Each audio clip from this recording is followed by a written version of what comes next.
بسم اللہ الرحمن الرحیم۔ شروع اللہ کے نام سے جو بڑا مہربان نہایت رحم والا ہے۔ السلام علیکم ورحمۃ اللہ وبرکاتہ۔ دوستو، اگر آپ ہمارے چینل پر نئے ہیں تو سب سے پہلے چینل کو سبسکرائب کر لیجئے، شکریہ۔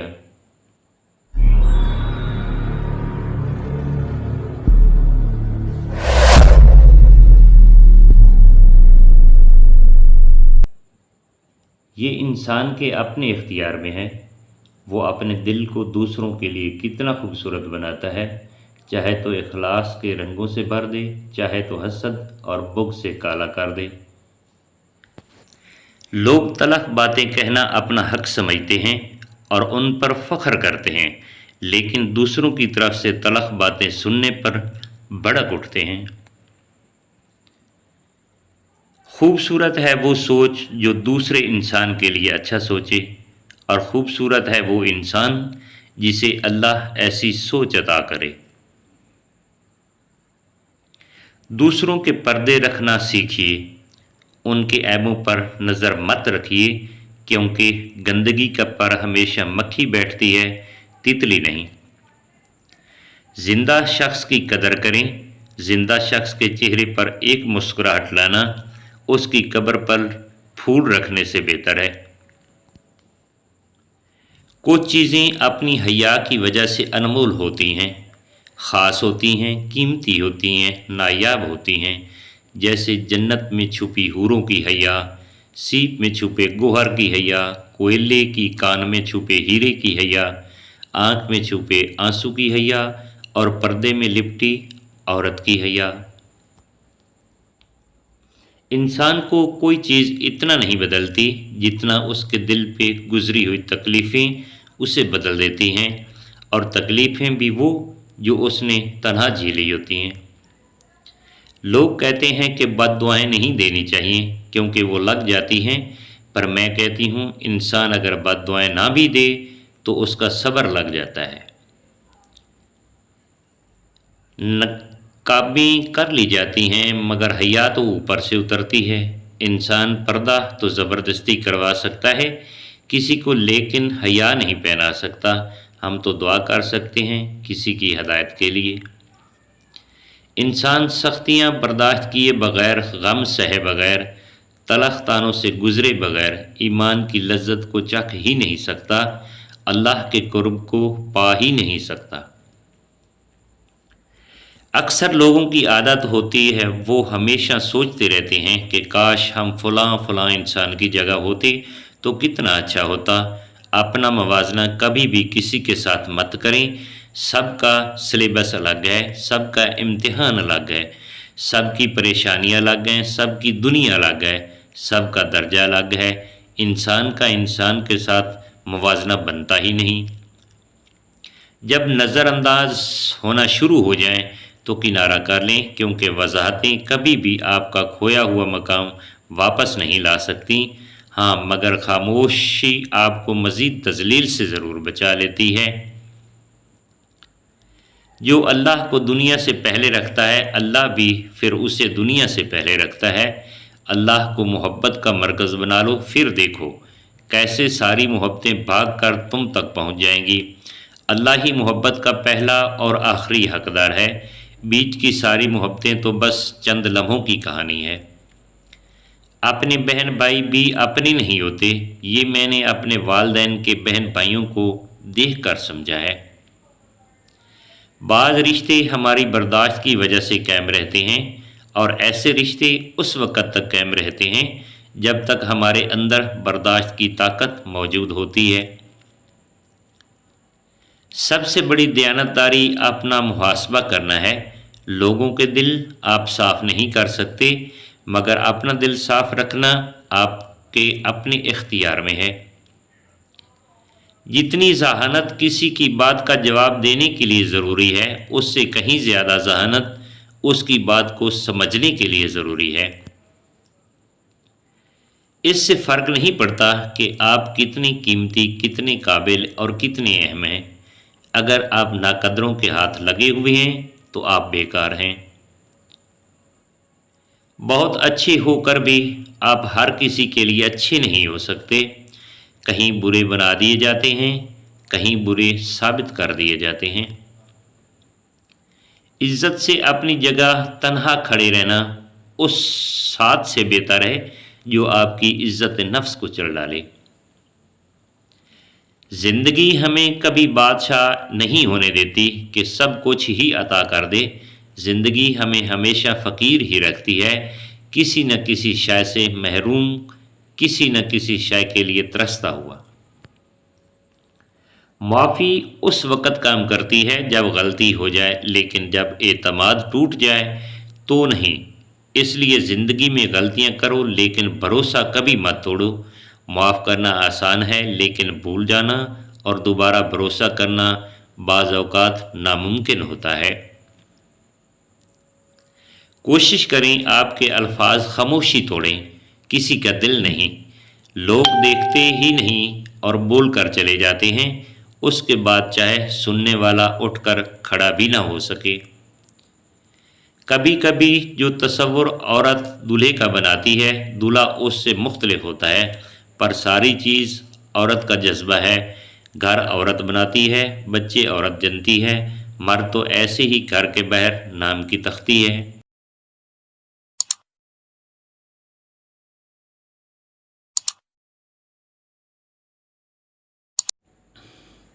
اللہ تعالیٰ نے فرمایا کہ جب میں کسی پر راضی ہو جاتا ہوں، جب وہ مجھے راضی کر لیتا ہے تو اس کا مقام اللہ نے خود بتایا کہ لا خوف علیہم ولا هم یحزنون، ان لوگوں کو پھر میں خوف نہیں دیتا اور حزن نہیں دیتا۔ اب حزن اور خوف کیا ہوتا ہے؟ خوف ہے آنے والے وقت کا اندیشہ اور حزن ہے گزرے ہوئے زمانے پر افسوس۔ تو اللہ کا احسان کب ہوتا ہے؟ نہ گزرے ہوئے پر افسوس ہو اور نہ آنے والے کا اندیشہ ہو۔ عبادت نہیں کر سکتے تو بھی پکارنے کا عمل جاری رکھو، تاکہ پکارنے کے عمل سے اللہ کے ساتھ رابطہ رہے۔ یہ عمل جو ہے بہت سارے غلط اعمال سے آپ کو بچا سکتا ہے۔ اعمال کے کتنے ہی شعبے ہیں، یعنی سماج کو متاثر کرنا اور اپنے آپ کو متاثر کرنا۔ خدا کے نزدیک عمل کیا ہے؟ ان شعبوں کے لیے اللہ کو پکارتے رہا کرو تو آپ کو ان سے نجات حاصل ہو سکتی ہے۔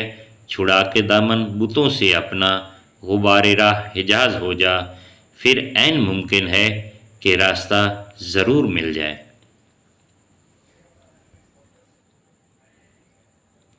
اب اپنے آپ میں سے اپنا آپ نکالنا ہے تاکہ ہم اپنا آپ اوریجنل بنا سکیں۔ بس اتنی چھوٹی سی کہانی ہے، لمبی چوڑی بات کوئی نہیں ہے۔ اپنے اعمال سے وہ اعمال نکالنے ہیں جنہوں نے ہمیں یہاں تک لا کھڑا کیا کہ ہم اپنی نگاہ میں ہی مجرم ہو گئے۔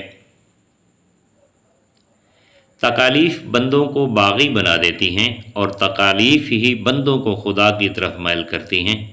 برے آدمی کے لیے تکلیف بہت بری شے ہے اور اچھے آدمی کے لیے تکلیف بہت اچھی شے ہے۔ اب بتاؤ تم کون ہو؟ اس لیے تکلیفوں کا ایک علاج یہ ہے کہ برداشت کر لو۔ سب سے بڑی طاقت، سب سے بڑی قوت جو انسان کے پاس ہے وہ قوت برداشت ہے۔ قوت برداشت کی خوبی یہ ہے کہ وہ شخص کام کرنے پر تو قادر ہو لیکن اسے اللہ کی رضا مان کر خاموش رہے۔ زندگی میں سب سے مشکل کام ماضی کی اندھیری قبر سے نکل کے زندگی کی طرف آنا ہے، جس میں اکثر ہی لوگ ناکام ہو جاتے ہیں۔ مرد کی کوئی عورت پسندیدہ نہیں ہوتی، جو بھی عورت اسے موقع دیتی ہے وہی پسند لگنے لگتی ہے۔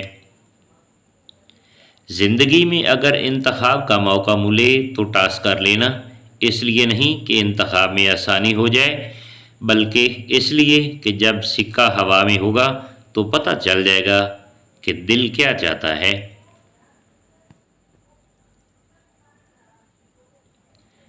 مردوں کے شانہ بشانہ چلنے کا مطلب 10 مردوں میں بیٹھ کر مردوں کی طرح کہکے لگانا اور رات دیر دیر تک باہر گھومنا نہیں ہوتا، بلکہ مردوں کے جیسے کام خود کرنا ہوتا ہے۔ دوسروں کی محتاجی سے بچنا ہوتا ہے۔ اگر کسی دن آپ کا رشتہ کسی ایسے شخص سے ختم ہو جائے جس سے آپ محبت کرتے تھے، تو اس کے تمام راز اور کہانیاں اکٹھا کر کے کسی خفیہ ٹھکانے میں ڈال دیں اور کبھی کسی کو اس تک پہنچنے نہ دیں، کیونکہ رشتے ختم ہونے پر بھی اخلاقیات نہیں بننی چاہیے۔ حضرت علی رضی اللہ تعالیٰ عنہ نے فرمایا، جب اللہ راضی ہوتا ہے تو سب سے پہلے سجدے کی توفیق دیتا ہے، پھر چاہے وہ سجدہ خوشی کا ہو یا غم کا۔ حضرت علی رضی اللہ تعالیٰ عنہ نے فرمایا، جو شخص بیٹی کے پیدا ہونے پر خوشی کرے تو وہ خوشی کرنا 70 بار خانہ کعبہ کی زیارت کرنے سے افضل ہے۔ مجھے کبھی بھی یہ غلط فہمی نہیں رہی کہ اگر کوئی مجھے چھوڑ گیا تو وہ پچھتائے گا۔ میں نے ابھی تک یہی سیکھا ہے کہ زندگی رکتی نہیں، کسی کے لیے بھی بس چلتی رہتی ہے۔ لوگوں کو لوگ مل جایا کرتے ہیں، آپ اہم ہوں گے تو بھی یہ وہم پالنا چھوڑ دیجیے۔ زندگی کسی کی بھی کبھی بھی بے مول نہیں ہوتی، بس زندگی کبھی کبھی آپ کو ایسی تکلیف سے گزار لاتی ہے کہ آپ کو اپنی زندگی بالکل بے وقت سی لگنے لگتی ہے۔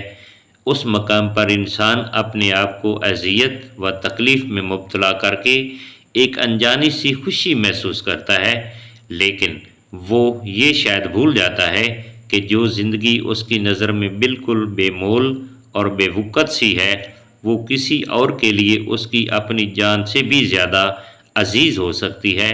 لہٰذا اپنی زندگی کو بے مول سمجھ کر کبھی بھی خود کو تکلیف مت پہنچائیں، بلکہ زندگی کو جینا سکھائیں۔ مجھے لگتا ہے کہ کامیابی کی ایک صورت یہ بھی ہے کہ ہم کسی کی دعاؤں میں رہ جائیں، اور سب سے بدترین خسارہ یہ ہے کہ ہم اپنے رویوں اور عادات کی وجہ سے کسی کی دعاؤں سے نکل جائیں، یعنی منفی ہو جائیں۔ کوشش کریں کہ اپنے اخلاق اچھے رکھیں تاکہ آپ بنا کسی وجہ کے بھی دعاؤں میں یاد رہ جائیں۔ رب ناراض ہو جائے تو روٹی نہیں چھینتا، سجدے کی توفیق چھین لیتا ہے۔ یا اللہ ہم سب سے راضی ہو جا۔ حضرت علی رضی اللہ تعالیٰ عنہ نے فرمایا، مرد جوانی میں اپنے اعمال سے اپنی بیٹی کا نصیب لے کر رہا ہوتا ہے۔ حضرت علی رضی اللہ تعالیٰ عنہ نے فرمایا، مشکلات ہمیشہ بہترین لوگوں کے حصے میں آتی ہیں، کیونکہ وہ اس کو بہترین طریقے سے انجام دینے کی صلاحیت رکھتے ہیں۔ یہ جو مائیں ہوتی ہیں نا، زندگی ہوتی ہیں، اور جب دور چلی جاتی ہیں نا تو بہت یاد آتی ہیں۔ جن کی زندگی میں پیسے اور نام کی اہمیت سب سے بڑھ کر ہو، وہ پھر کردار کی پرواہ نہیں کرتے۔ بے نسلے لوگوں کی سب سے بڑی نشانی یہ ہوتی ہے، تم اسے جتنی عزت دو گے وہ تمہیں اتنی ہی تکلیف دیں گے۔ کسی کا ظلم برداشت کر کے چپ رہنا صبر ہوتا ہے، لیکن اپنی بے عزتی کروا کے چپ رہنا اپنے اوپر ظلم ہوتا ہے۔ دنیا کے سارے قرضے لوٹائے جا سکتے ہیں سوائے ان قرضوں کے جو ہماری ماں کے ہمارے اوپر ہیں۔ ضروری نہیں ہر گفٹ کوئی چیز ہی ہو، پیار، فکر، کیئر، عزت، یہ بھی کسی گفٹ سے کم نہیں۔